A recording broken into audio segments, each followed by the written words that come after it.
I once read a story about a gathering of all great ascetics to decide who was the greatest of the gods. The onus of finding who was the greatest among Brahma, Vishnu, and Maheshwara fell on Bhrigu, the greatest of all sages.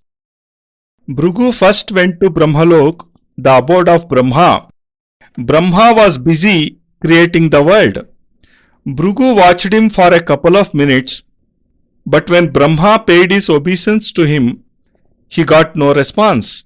Instead, Bhrigu kicked at and destroyed whatever had been created. The damage caused was great. Brahma's labor of months was wasted. Brahma was furious, and he was about to beat up the sage.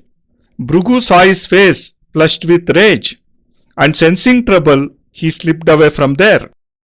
From Brahmalok, Bhrigu made straight for Kailash mountains, the abode of Mahadeva. There Mahadeva and his consort Parvati were both deeply engrossed in conversation. Bhrigu, without a moment's thought, climbed on Parvati's shoulder. When she stood up startled, the sage tried again to perch on her shoulder. When the fiery-tempered lord saw the outrageous conduct of the sage, he was beside himself with rage. Picking up his trishul with amazing alacrity, he lunged towards the sage. Bhrigu's death seemed certain, but he managed to escape. Mahadeva chased him for a while, but Bhrigu ran away with lightning speed. From there, Bhrigu went straight to Ksheerasagara, the ocean of milk. Vishnu was reclining on Sheshanaga, the cobra with 1,000 hoods, and Lakshmi sat at his feet, pressing his legs. Bhrigu kicked Vishnu on his chest. Vishnu sat up at once and started massaging the sage's feet. He said, "Your Holiness, your feet are so tender and my chest so hard. You must have hurt your feet kicking me. I am sorry and I apologize to you." And tears welled up in his eyes. Vishnu's humility made the sage acknowledge his defeat. He said, "My lord, I was only testing you. There is no doubt that you are the greatest of the gods. A merely learned or knowledgeable person cannot be the greatest. Great is one who combines learning and knowledge with humility, and I had not met such a person. Great tantrics and mantrics I had met had no humility. Their ego was too dominant. They craved praise to inflate their ego. I was excited and decided to attend the convention. But then I learned that only those who had mastered at least one of the Dashamaha Vidyas, 10 great skills of Tantra, namely Kali, Tara, Bhuvaneshwari, Shodashi Tripura Sundari, Tripura Bhairavi, Chinnamasta, Dhumavati, Bagalamukhi, Matangi and Kamalatmika, or had accomplished with success Shama Sadhana of the leftist method or Pitambari Sadhana with Agor Tantra with Gauraksha Sadhana, or was an expert in the Mruta Sanjeevani Vidya in Tantrism would be allowed to participate. Some such criteria had been laid down, and anyone who met with even one of the required conditions satisfactorily would be considered qualified to attend.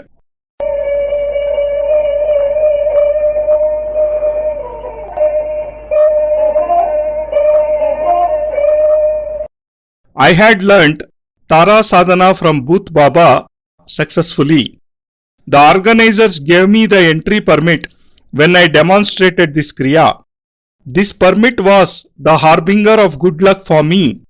On the strength of that alone, I could attend the convention and could meet distinguished tantrics and realize my long cherished desire to find a guru at last. A day before the inauguration of the convention, I met the convener Abhayanandji. He was extremely busy, perhaps more harassed than busy. He was anxious to make sure that there were no shortcomings in the arrangements. He was particularly concerned since all the expected participants were highly distinguished people and were of different temperaments. It was said that some of them were the very incarnation of Durvasa, the fiery tempered sage, and would fly into a rage at the slightest excuse. They could be up to anything if they did not find something quite to their liking. It was no wonder that the organizers were so nervous.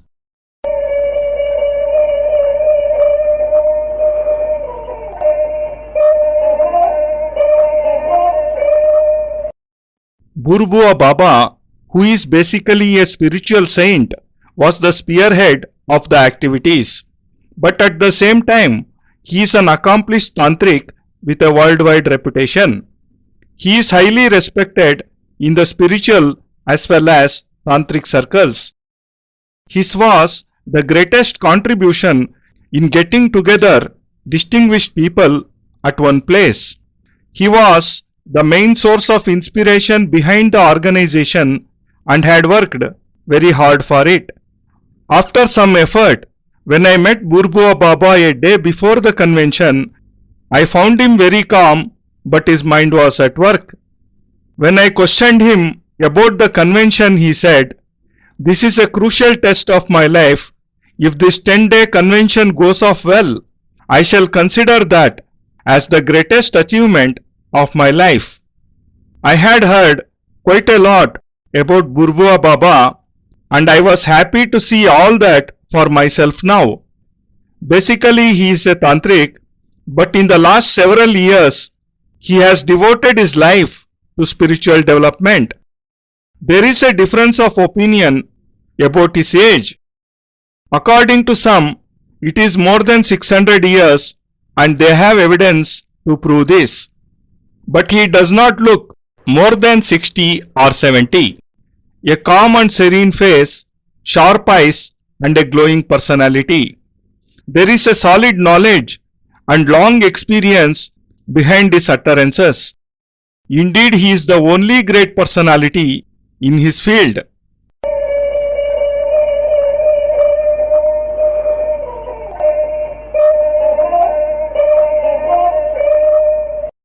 The convention started the next morning at 10 o'clock. Burbua Baba's disciples were posted all around.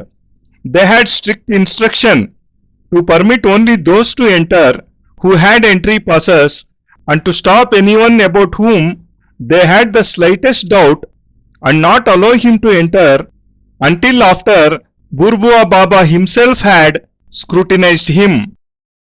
No matter how important, how distinguished a person was, care was taken to see that each participant had an entry pass. Several tantrics had arrived in the morning itself, but there was no slackness anywhere in the arrangements. About 400 tantrics and mantriks had gathered at the convention, one greater than the other. No one considered himself lesser than the others. All of them had accomplished very special sadhanas, had earned distinction in their own areas, and were renowned personalities.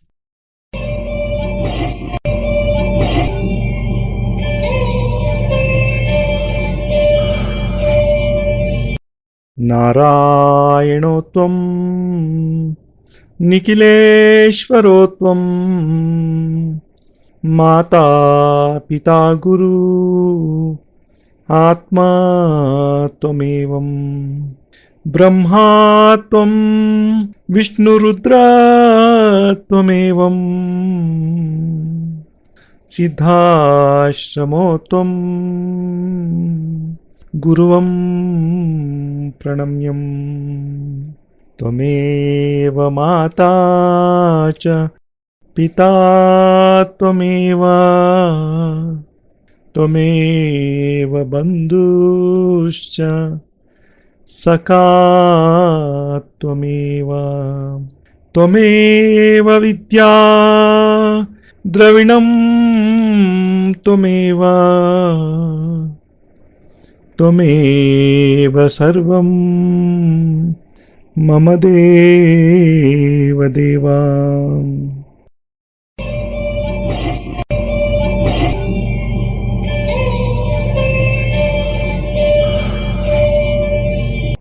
त्वदीयं वस्तु निखिलं तुभ्यमेवं समर्पयेत्। जय गुरुदेव।